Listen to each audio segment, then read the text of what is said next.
सुखदेव जी प्रसन्न क्यों हुए? सुखदेव जी इसलिए प्रसन्न हुए कि परीक्षित जी ने अपने स्वार्थ की कोई बात कही ही नहीं, निजी स्वार्थ कुछ भी नहीं है ना। इसलिए यहां पर सुखदेव जी ने कहा कि परीक्षित तुम्हारा प्रश्न बहुत अच्छा है।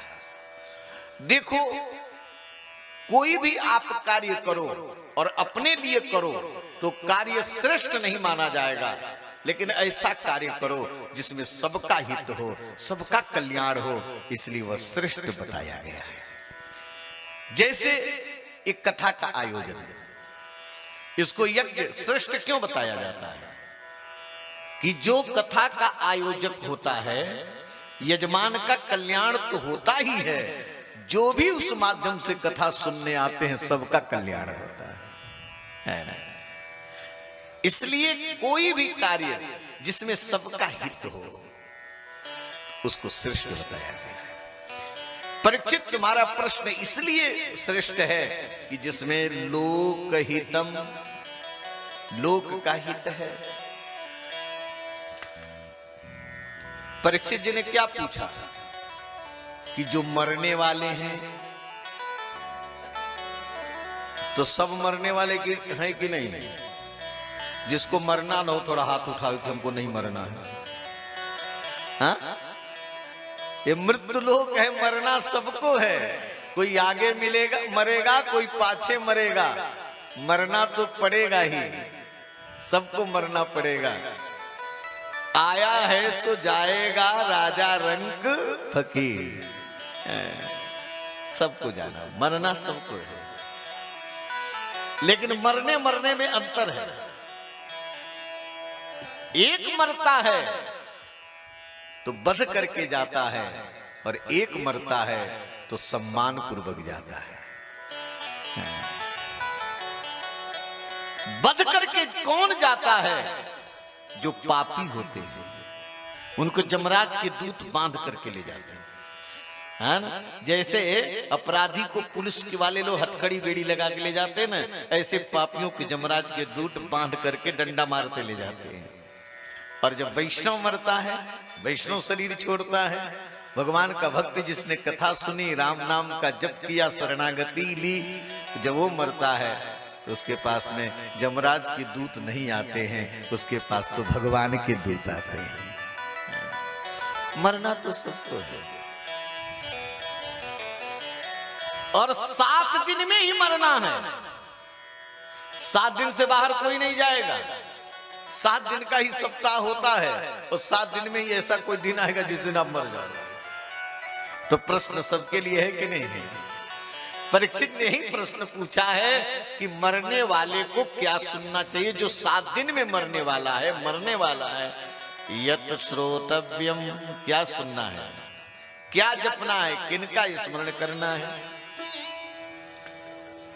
सुखदेव जी ने कहा कि परीक्षित,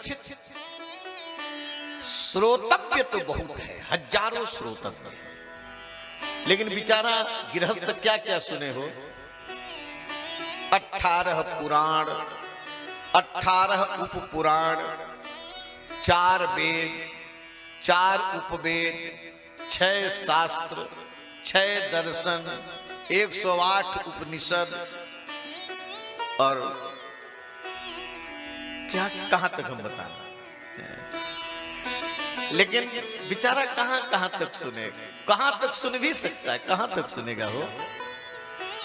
एक तो आयु कम है, और कलयुग में और आयु कम है। कलयुग में सबसे अधिक, सबसे बड़ी आयु कितनी है? 100 वर्ष की। कोई कोई 100 वर्ष से ऊपर भले चले जाए, लेकिन अब तो बड़ा कठिन है 100 वर्ष से भी। 50-60 में ही काम तमाम हो जाता है। इसलिए जीवेम शरदः शतम सुनियामः शरदः शतम। लोग यही प्रार्थना करते कि 100 वर्ष तक जीऊं, 100 वर्ष तक सुनूं। तो सबसे बड़ी आयु आपको 100 वर्ष की मिल गई। तो 100 वर्ष की आयु मान लीजिए आपको मिल गई, तो निद्रया हीयते नक्तम, 100 वर्ष में 50 वर्ष निकल गया सोने में, मार खराटे में। 50 वर्ष गया कि नहीं गया? 100 वर्ष में 50 वर्ष गया सोने में, रात्रि गई सोने में। कितने को रात्रि पूरी नहीं होती तो 9 बजे दिन तक सोते रहते हैं, है ना? और दिन गया कमाने में। बचा कितना? 20 वर्ष तक आप पढ़ते लिखते रहे। इसके बाद माँ बाप कर दिए ब्याह, तो किसी को देवी मिल गई तो किसी को देवता मिल गए। तो देवी के चक्कर में गया और देवता के चक्कर में गया। बचा क्या है आपके पास? तो जब हजारों श्रोतव्य तो आप सुन तो सकते नहीं। सुखदेव जी ने कहा कि परीक्षित, सबसे बड़ा आश्चर्य यह है, जीवन का सबसे बड़ा आश्चर्य है कि लोग देख करके नहीं देखते, सुन के नहीं सुनते, समझ के नहीं समझते। ये सबसे बड़ा आश्चर्य, ये सुखदेव जी कह रहे हैं। अगर जब कोई व्यक्ति मर जाता है, हर गांव में हर मोहल्ले में लोग मरते हैं, ये तो कर है ना, नियम है मरने का, जन्मने का भी है वो मरने का। तो जब मरते हैं लोग तो पूरे गांव के लोग इकट्ठे होंगे, मोहल्ले के इकट्ठे होंगे।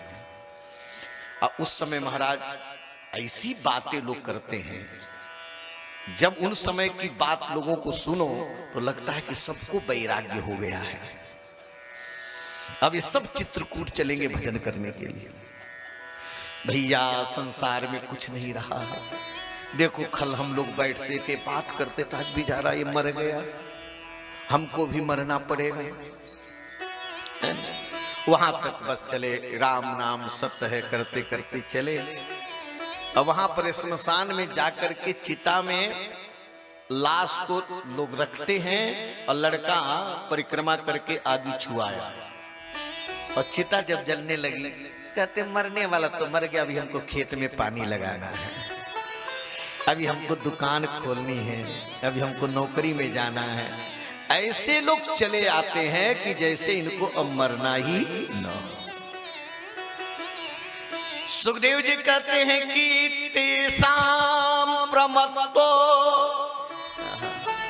हे परीक्षित, संसार के लोग संसार की मोह माया में इतने पागल हो गए हैं कि देख के भी नहीं।